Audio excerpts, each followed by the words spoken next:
The British invasion of Manila between 1762 and 1764 was an episode in Philippine colonial history when the British Empire occupied the Spanish colonial capital of Manila and the nearby principal port of Cavite. The resistance from the provisional Spanish colonial government established by members of the Royal Audience of Manila and their Filipino allies prevented British forces from taking control of territory beyond the neighbouring towns of Manila and Cavite. The British occupation was ended as part of the peace settlement of the 7 Years' War. Historical background. At the time, Britain and France were belligerents in what was later called the 7 Years' War. As the war progressed, the neutral Spanish government became concerned that the string of major French losses at the hands of the British were becoming a threat to Spanish interests. Britain first declared war against Spain on 4 January 1762, and on 18 January 1762 Spain issued their own declaration of war against Britain. France successfully negotiated a treaty with Spain known as the Family Compact, which was signed on 15 August 1761.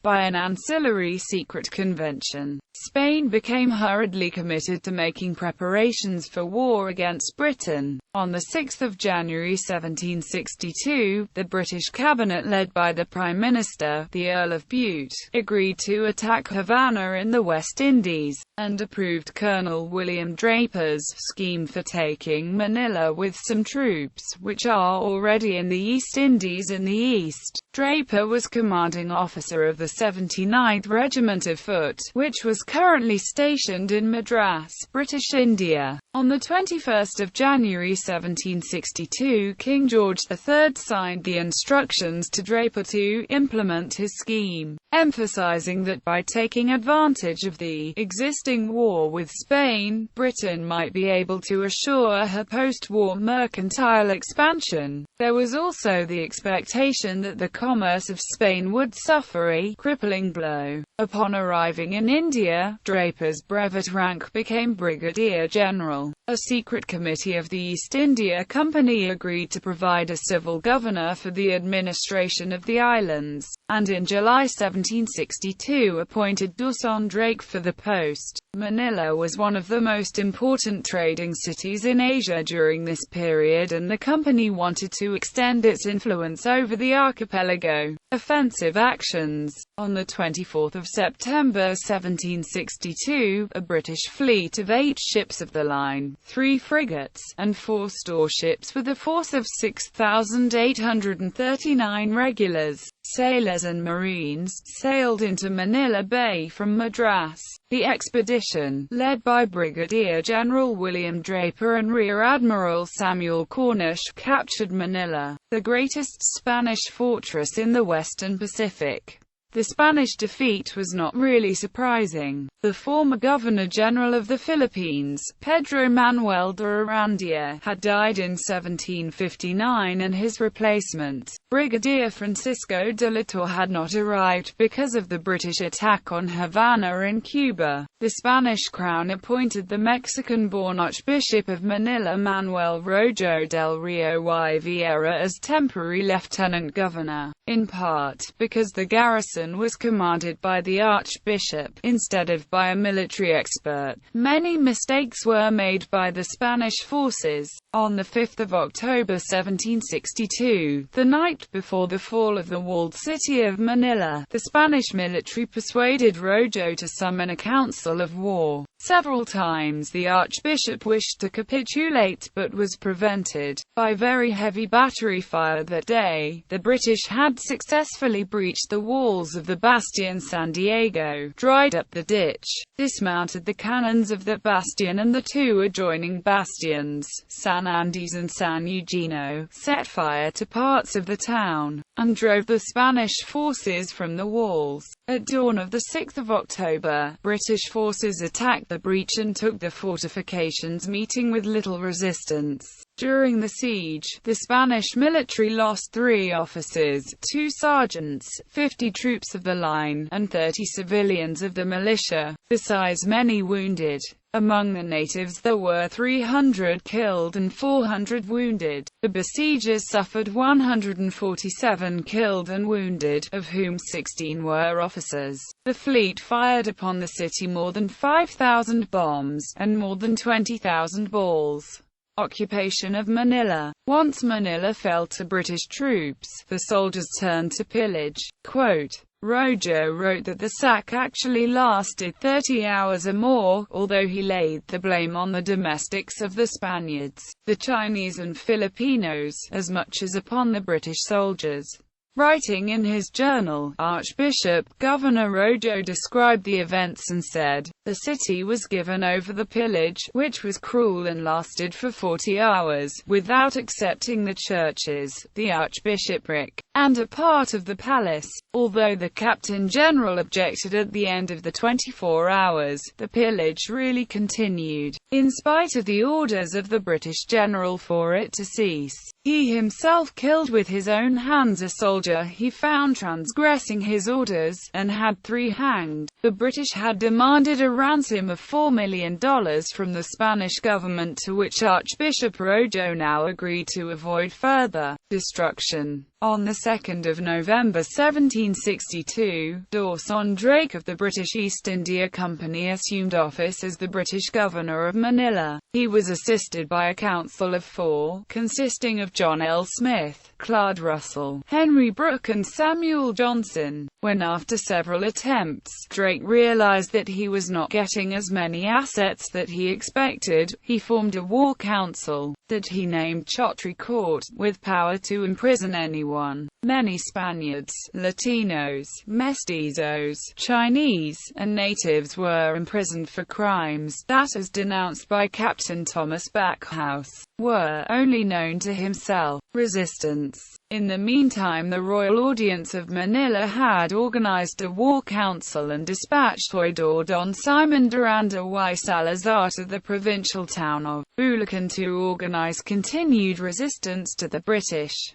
The Royal Audience also appointed Anda as Lieutenant Governor and Visitor General. That night Anda took a substantial portion of the treasury and official records with him, departing Fort Santiago through the postern of Our Lady of Solitude, to a boat on the Pasig River, and then to Bulacan. He moved headquarters from Bulacan to Bacolod, Pampanga, which was more secure, and quickly obtained the powerful support of the Augustinians. Anda eventually raised an army which amounted to over 10,000 combatants, most of them volunteer natives, and although they lacked enough modern weapons, they were successful in keeping the British forces confined to Manila and Cavite. On 8 October 1762, Anda wrote to Rojo informing him that Anda had assumed the position of Governor and Capitan General under statutes of the Council of the Indies, which allowed for the devolution of authority from the governor to the audiencia in cases of riot or invasion by foreign forces. As such was the case.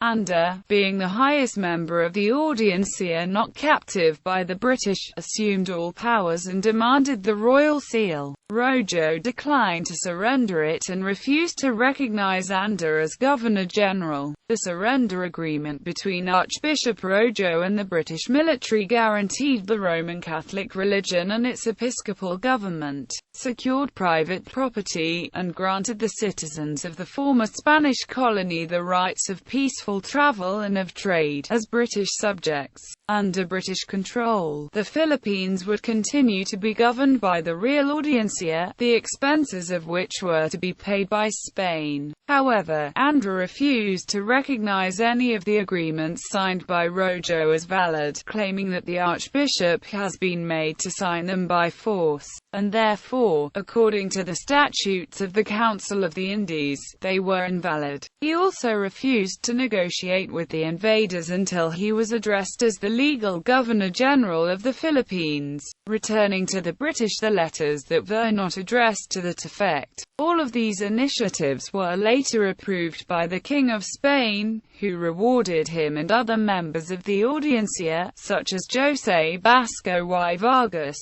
who had fought against the invaders. On 26 November, Captain Backhouse, 79th Regiment, dispersed Anda's troops from Pasig. The British then established a post manned by lascars and sepoys so they could dominate Laguna de Bay.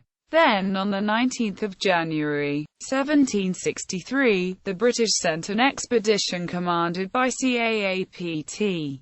Slay against Bulacan. They were reinforced by 400 Chinese after Anda ordered their massacre. In Bulacan alone 180 Chinese had been murdered in cold blood or had hanged themselves in fear. The British took Malolos on the 22nd, but failed to advance upon Anda in Pampanga and withdrew on the 7th of February. In the spring of 1763, Backhouse undertook another expedition against Anda, advancing as far as Batangas. Cornish and the East Indies Squadron departed in early 1763, leaving two frigates behind, the HMS Falmouth and the Seaford. On 24 July, news arrived of the cessation of fighting, and on 26 August a preliminary draft of the Peace of Paris. The treaty stated that all conquests not known about at the time of the signing of the treaty were to be returned to the original owners. The impasse continued in Manila, however, as the British order to withdraw would not arrive for another 6 months, and Anda reinforced his blockade of the city. During the final winter of the British occupation, all pretense of cooperation amongst the British leaders was abandoned.